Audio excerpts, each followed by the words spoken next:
कहलस ए निशा धस जइबू धस जइबू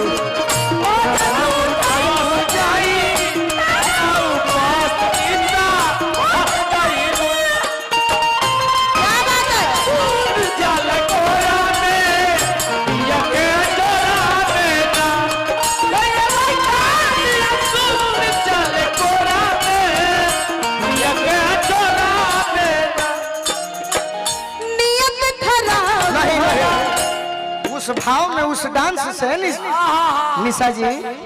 शिवानी जी रंगीना उस भाव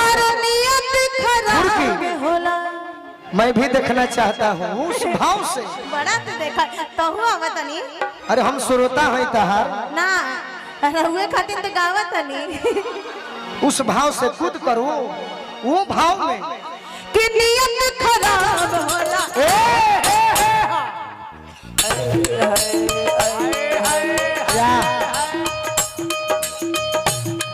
नियत खराब होला वही पूरवैया वही न खोद करला मुदैया हेरा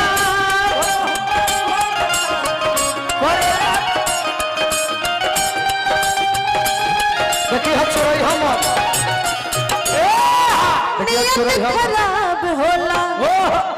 ए वही पूरवैया अरे जिया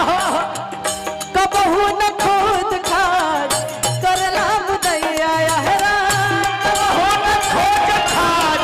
करला मुदैया हो न खोज खाज करला मुदैया कि केतना आदुधा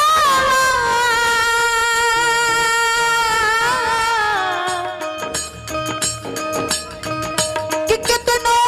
दूधा पियाई भर कटोरा में मुआइए तो रुकाओ तारा ज्यादा चढ़ल बा तारा ले ज्यादा जना सा रहेला अरे अपना तू केकरा 100 के डांटे रुपया में लगलू? औकात मत दिखावा अरे तारा भाई में हवन बढ़िया बढ़िया जे लोग बैठल बा अरे भाई हवन ये भाई हवन भाई मूड में बाड़े अरे भाई हवन दूधा पियाई भर कटोरा में संतोष भैया यही तो कलाकारों की दूधा पियाई संतोष भैया आ गए कि कितना दूधा पियाई भर कटोरा में एने ना या जोरा में एने ना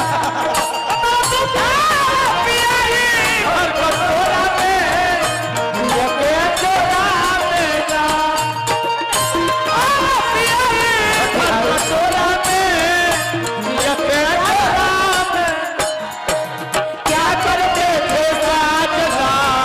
हमसे दूर रह के क्या करते थे साजना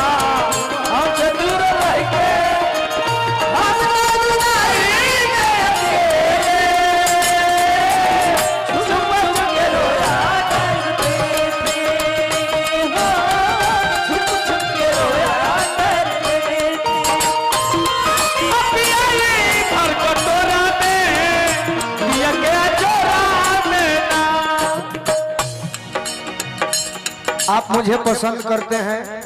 मैं आपको पसंद करती हूँ हाँ जी और मेरे संतोष सिंह किसी जी जिया पे आवे पहले अभिवादन करी अच्छा संतोष जी की तरफ से हमरा कम आइल तो हम कम न करम ना हमरा कौन माइल लेकिन संतोष भैया भाव में अरे वो आई रहने हमरा कटोरा खातिर पैसा लेके कटोरा लेकिन ई दूध कुल्फी गईले कटोरा के अच्छा बड़ा अश्लील बोलती है ये भाभी कि नियत खराब होला वही पूरवैया जे जैसे आबाद रह रहे थे नियत खराब होला वही पूरवैया कबहू न खोद खाद करला मुदैया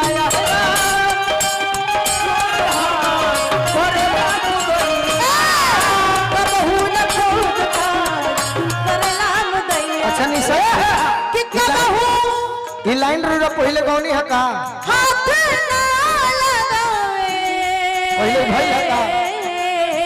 एकरा के गाई से जिया पावे ले पाचरा के ओढ़े ले बात ओढ़ाना बिछावना अपना लात से बिटोरे ले। अच्छा ठीक है वो बता दी राइट बात से जिया पे आवे सही था। अचरा के ओढ़े ओढ़ना बिछवना अपना लत से बिटोरे ले